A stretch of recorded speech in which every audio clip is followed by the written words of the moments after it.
Om Jnanatmigandhasya Jnananjanashalakaya Chakshurmilitam Yena Tasmai Shri Guruve Namah Shri Chaitanya Manobishtam Sthapitam Yena Bhutale Vayam Rupa Paramaya Dadi Savanantikam Vandeham Shri Guru Shri Utapadagamanam Shri Guru Vaishnavamsha Shrirupam Sagrajatam Sahagara Gunathanvitam Tam Sajivam Sadvaitam Savadutam Parijana Saitam Krishna Chaitanya Devam Shri Radha Krishna Padan Saranarita Shri Vishakamitam Sa He Krishna Karuna Sindhu Dinabandhu Jagatpate Gopesha Gopika Kanta Radha Kanta Namaste तप्तकाञ्चन गौराङ्गी Radhe Vrindavaneshwari वृषभानुसुते देवी प्रणमामि हरिप्रिये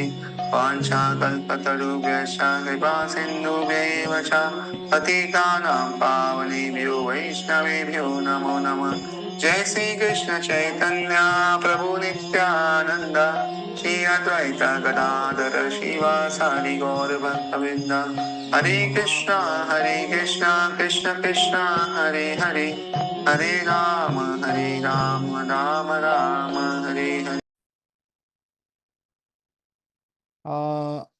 Hare Krishna, we are starting Jaiva Dharma book and we are starting chapter number 1, Nitya Dharma, the eternal nature of the living entity, and Naimiki Dharma, his impermanent religious duties. Jambudvipa, the earth planet, is the most precious planet on the solar system, and Bharatvarsha, India, is the most auspicious land upon earth. Gauramandala, Bengal, is spiritually the preeminent province of India, and Sri Navdeep Dhwan is the crown jewel of Bengal. Shining eternally in the spiritual splendor, the region of Godrum is prosperous in one corner of Sri Navdeep Dham upon the bank of Bhagirathi Ganga. So Jambudvipa का मतलब अर्थ planet है और उसमें solar system में भारतवर्ष मतलब India, और India जो है सबसे मेन है, और इंडिया के अंदर गवर्नमेंट बंगाल है, और बंगाल के अंदर जो है नवद्वीप धाम यानी मायापुर है, और मायापुर जो जगह है उसमें गोद्रुम धाम है जहाँ पे इसी नवद्वीप धाम में जो है उसमें भगीरथी नदी के यहाँ पे गंगा के यहाँ पे ये चर्चा हो रही है. In days past, the woody bowers of Godrumba provided places of spiritual retreat to many elevated and saintly souls. Pradyumna Kunja, a simple meditation cottage, was located in the very same arbor where Sri Surabhi Devi had long ago meditated.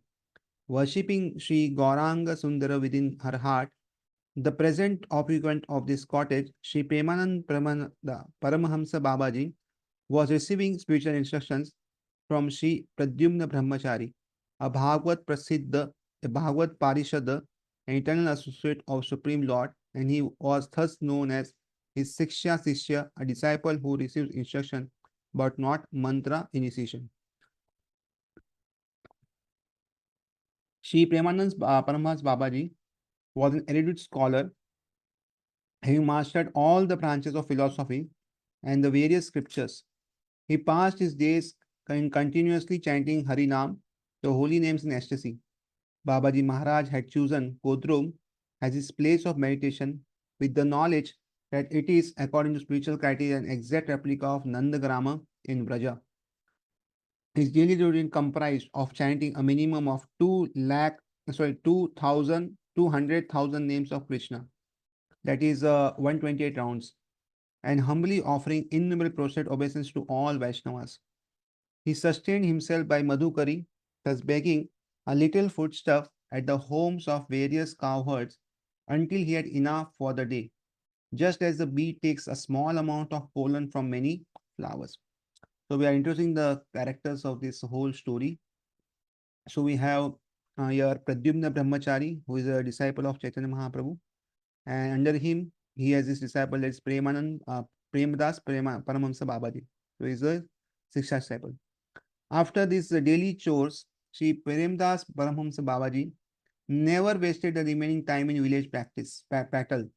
Daily he would read aloud the Prema Vivarta by Sri Jagdananda Pandit, an eternal associate of Sri Chaitanya Mahaprabhu, his eyes brimming with tears of exultations.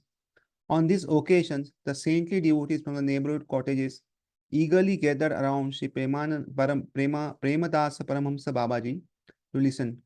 Hardly surprising, for the text of Prema Vivarta is saturated with rasa, spiritual mellow, and the sweet flow of Babaji Maharaj's voice was so inspiring that it would douse any flames of material misery within the hearts of the entranced devotees. So all problems in our heart, all material miseries are eradicated when we hear from Sri Premdas Paramahamsa Babaji Maharaj.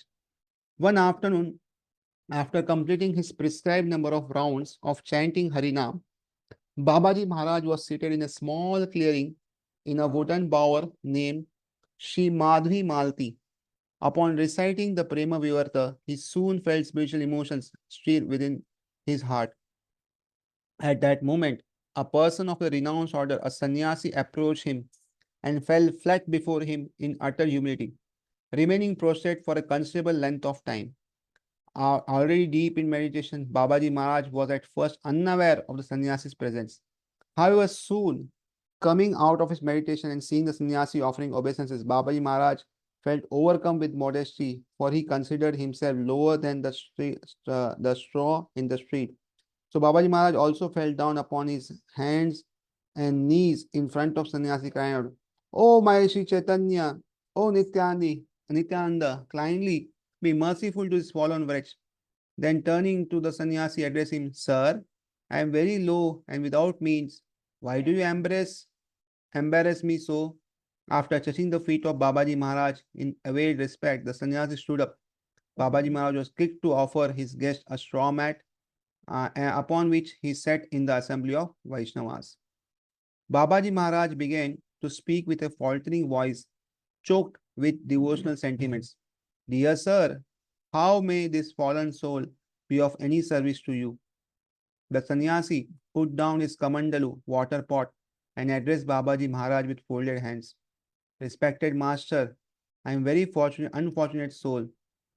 Whilst residing in the holy place of pilgrimage like Varanasi, I have thoroughly studied the six branches of philosophy: Nyaya, Vaishashika, Sankhya, Patanjali, Uttara Mimamsa, and Vedanta, all of which are related to the Vedas, Brahma Sutra, and Upanishads.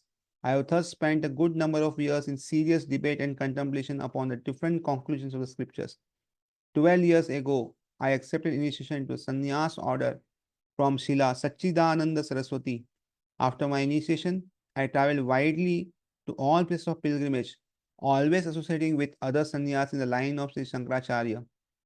I passed through the first three levels of renounced order, namely Kutichaka, Bahudaka, and Hamsa.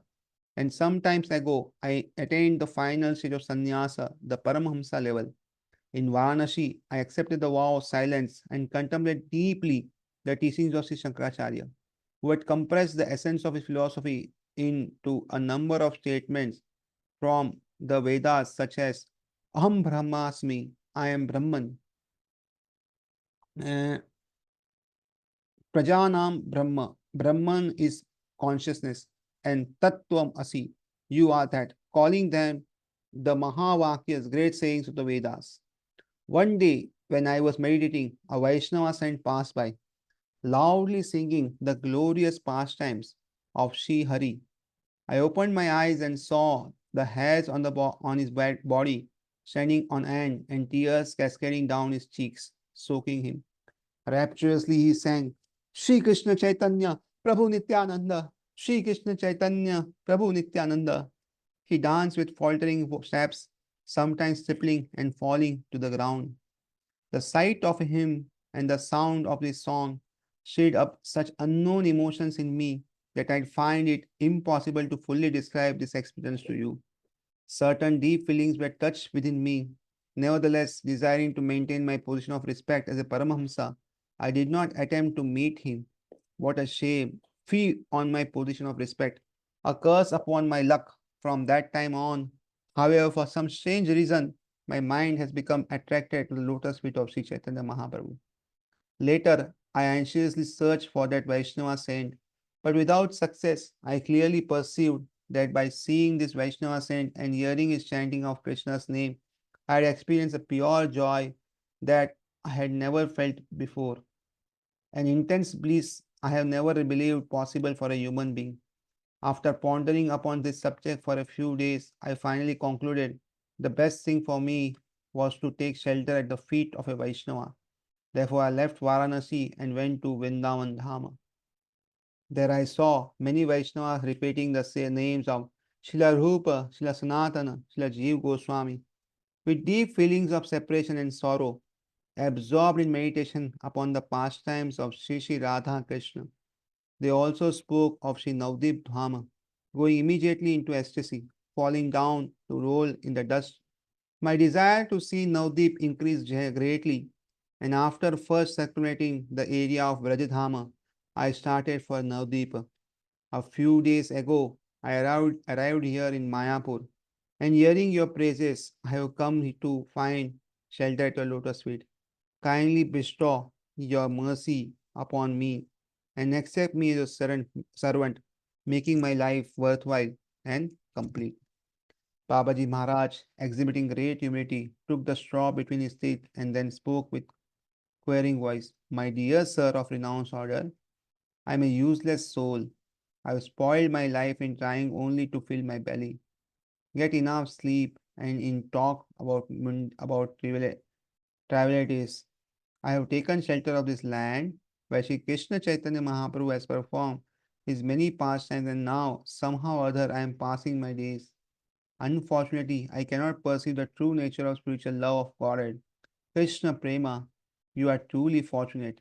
You are blessed by seeing a real Vaishnava, and this meeting granted you, if only for a moment, the divine relish of Krishna Prema. Indeed, you are the recipient of the special mercy of Sri Krishna Chaitanya. I will remain ever grateful if, in the moments of your ecstatic Krishna Prema, you can remember a fallen wretch like me with fondness. Babaji Maharaj went over to Sannyasi, warmly embraced him, and showered with him with tears of joy streaming from his eyes. The Sannyasi Thakur immediately experienced spiritual exultations. Through the touch of a pure Vaishnava, began to cry and dance. While dancing, he sang this refrain: जय श्री कृष्ण चैतन्य श्री प्रभु नित्यानंद जय श्री परम दास गुरु जय भजन आनंद जय श्री कृष्ण चैतन्य श्री परम प्रभु नित्यानंद जय श्री दास गुरु जय भजन आनंद. All glories to Sri Chaitanya and Sri Nityananda Prabhu. All glories to my spiritual master Sri Das Babaji, and all glories to the bliss of devotional worship. Composing himself after singing and dancing for a long while, Sannyasi Thakur sat down and started to converse with Babaji Maharaj. Babaji Maharaj said with humility, O great sage, please spend a few days here in Pradyumna Kunj and purify me by your association. Sannyasi Thakur replied, I surrender my body and life to you. With why only few days? I pray that I may spend the rest of my life here in your service. Being well versed in all the scriptures, Sannyasi Thakur knew well that one should stay in the ashram of one's guru, known as Gurukula, and there receive spiritual instruction. Thus, he resolved to stay on the Pradyumna Kunj. One day, Babaji Maharaj addressed Sannyasi Thakur, O great one, Shri Pradyumna Brahmachari Thakur, my spiritual master, has shown great compassion towards me and granted me sanctuary at his feet. Presently, he resides in a remote section of Navadvipa in the village of Sri Devapalli, intensely absorbed in worshipping Sri Narsimdev. Let us visit him today after we have completed Madhukari. That afternoon, they crossed the Ganga and arrived in Sri Devapalli. As they came down the Suryatila Mount, they saw Sri Pradyumna Brahmachari inside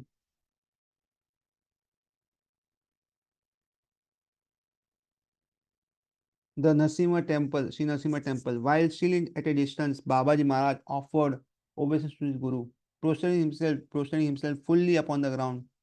Moved by tender affection, Sri Pradyumna Brahmachari Thakur came out of the temple and lifting Babaji Maharaj up with his both hands, lovingly embraced him and inquired about his well-being.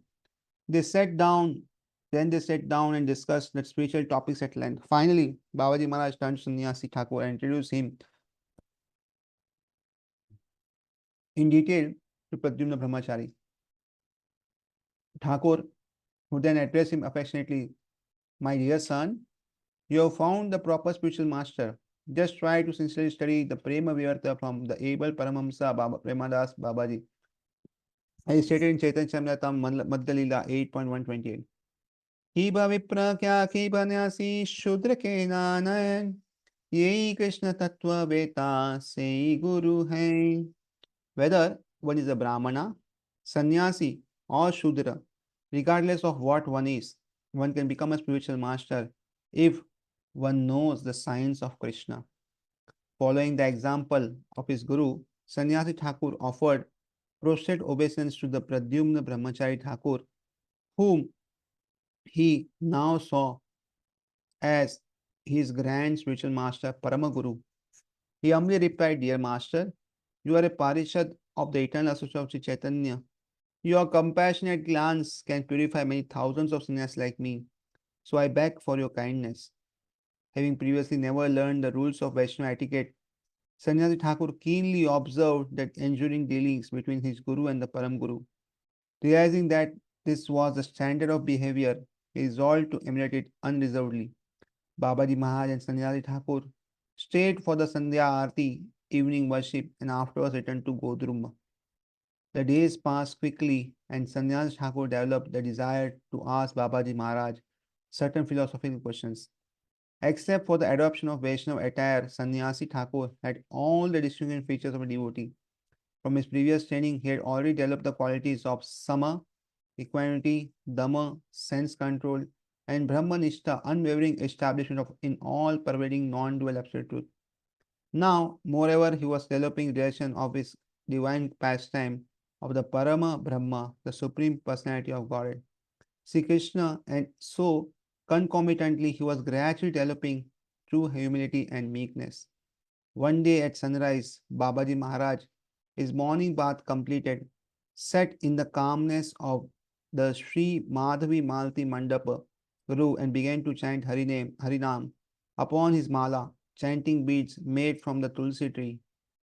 Awareness of his body and the surrounding phenomenal world faded away.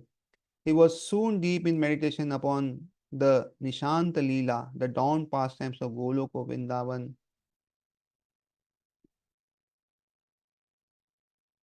In particular, those amorous exchanges of the divine couple Radha Krishna in the love groups of Vrindavan, which will be ending soon with the coming of the daylight, forcing their separation return to their respective homes. Incessant tears streamed down his cheeks and becoming transfixed in the Siddha Deha, perfected spiritual form, he executed in meditation the devotional duties assigned to him in the down pastimes of the divine couple in their transcendental abode. Sannyasi Thakur, watching it first from a polite distance, gradually came nearer and with an awestruck wonder he began observing closely the excess symptoms now exhibited upon Babaji Maharaj's body. Still deep in meditation, Babaji Maharaj called out, "O Sakhi, quickly tighten the head of a monkey. Cut, Katari.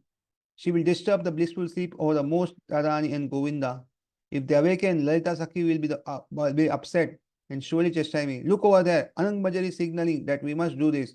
You are Ramana Manjari, and having been given this duty, you should execute it conscientiously.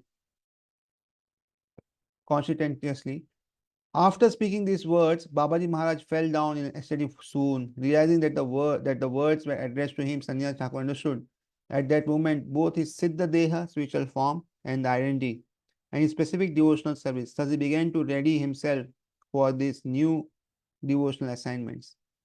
Dawn was spreading across the eastern horizon. The sun was peeping out, aglow with the radiance of morning, which was enveloping the beautiful bowers of Sri Madhvi Malti Mandap of Padyum Kuch in his fiery aura. Birds chirped in greeting, and a light breeze carried their songs in every direction. In the early sunlight, nature blushed with pristine beauty. Babaji Maharaj, sitting upon a straw mat, showed signs of slowly coming back to external consciousness. Then he began to chant quietly upon his mala. Taking this opportunity, Sannyasi Thakur sat near Babaji Maharaj and addressed him, Dear Master, your poor servitor would like to ask a question. Kindly soothe his raging mind with your answer. Let your words infuse the divine sentiments of Vraja within his heart which is terribly seared by the flames of monism and impersonal Brahman realization. Babaji Maharaj, as you are the most fit you are the most fit candidate, I will try my best to answer any question you have. Sannyas Thakur, dear Master,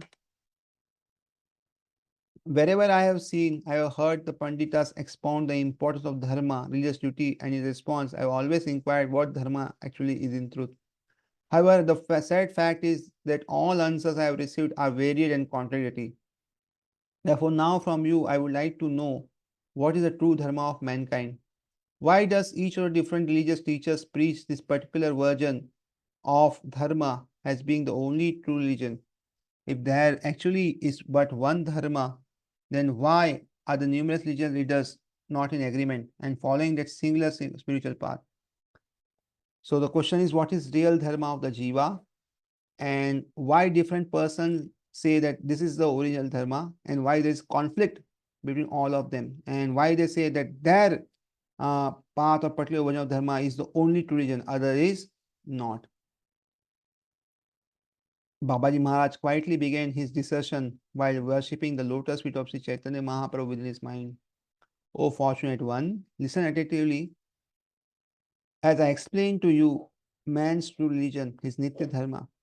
The natural characteristics of a Vastu, eternal entity or substance are related to his Ghatana, intrinsic constitution. By the mercy of Sri Krishna, a Vastu once brought into existence inherently possesses permanent nature, known as his Dharma. Thus, the innate nature is the Nitya Dharma of the eternal occupation activity of the Vastu. So, every Vastu has its own Dharma. Like water, the Dharma is liquidity, it is always liquid. And like this, every person has his own Dharma. However, by force of circumstance or by contact with other substances, the original character of the Vastu may apparently be transformed and changed. In the course of time, when this transformed character becomes stable, it then appears to be a seemingly permanent quality of the Vastu, apparently being the genuine, original, eternal, and immanent nature. Nevertheless, this new destroyed character is not the Swabhav inherent nature. Actually, this new character is defined as Nisarga, a condition that only appears to be natural. Appearing to be natural, the Nisarga simply usurps the actual Swabhav of the Vastu entity. Let us take for example substance water. Liquidity is inherent nature. However, when water freezes to ice, solidity becomes its assumed nature. It's Nisarga. Nisarga is a temporary condition because it is brought about by an agent acting as a catalyst. When the agent is removed, the false temporary Nisarga also disappears. Whereas conversely, the true inherent nature is maintained eternally. Even if the Vastu apparently transforms, the Nitya Dharma remains its intrinsic nature, latent within the seemingly changed Vastu, and by the amelioration of the alien circumstances, the Nitya Dharma will in time surely reassert himself. So, there are two types of nature, one is temporary and one is permanent. So, what happens is permanent natures always remain, like water is liquid. But when it is brought into unnatural circumstances, what happens is the temporary nature comes into picture, and we think that the temporary nature is permanent, but it is not the case. As soon as the natural circumstances will arrive, the permanent nature or the permanent dharma of that person will come up. So this is what it is told in now. The inherent nature of Swabhav, the eternal region of a Vastu, the Nityadham, in the inherent nature Swabhav is the eternal region of Vastu, the Nityadham. In contrast, the assumed nature of the Vastu, the Nisarga, is its Naimitika Dharma. So one is Nitya Dharma, one is Naimitika. Nitya means eternal and Naimita means temporary nature. One who possesses Vastu Jnana, knowledge of the absolute reality, is able to discriminate between the Nitya Dharma and Naimitika Dharma, temporary, material, religious performance. However, without this knowledge, a person will falsely consider the temporary Nisarga and the resultant Naimitika Dharma to be Nitya Dharma. Sannyasi Thakur then asks, kindly further elucidate the definition of Vastu and Swabhava. So Babaji Maharaj answered, the Sanskrit word Vastu is a derivative root of Vas, which means to exist or to dwell. conjugated and made into a noun by a fixed to. Therefore, vastu means that which exists, being self-evident and perceivable. Vastu is of two kinds, vastu and avastu vastu. Vastava vastu and avastu vastu. So Vastava Vastu is transcendental truth, eternal spiritual substance, and Avastu Vastu is matter, temporary objects possessing inert qualities, having but illusory resemblance of the actual eternal reality. The existence of the Vastava Vastu is absolute, transcendental reality, wherein the manifest attributes are display of the actual intrinsic nature, the Nitya Dharma. The Jiva is the element of transcendental Vastu Vastu, and the Jiva's intrinsic nature is his Nitya Dharma, permanent inherent characteristics. It is a matter of perception. Perception of the intrinsic dharma is at times accurate and other times illusory. The statement of Srimad Bhagavatam 1.1.2 Vedyam Vasamattashvasutu Shivadam. The highest truth is reality distinguished from the illusion for the benefit of all. Assures us that the Vastava Vastu decisively denotes spiritual transcendental truth. Ultimately, the spiritual personality of Godhead alone is that Vastava Vastu, truly abiding substance, and the Jiva is the fragmental part of the Vastava Vastu, and Maya, the external potency that produces illusion, is an energy. Therefore, Vastava, the Vastu indicates the Supreme Lord, the Jiva, and Vaya. These three principles together, properly comprehension of the relationship among these principles is Shuddha Jnana, true knowledge. So, thank you very much. We'll stop here.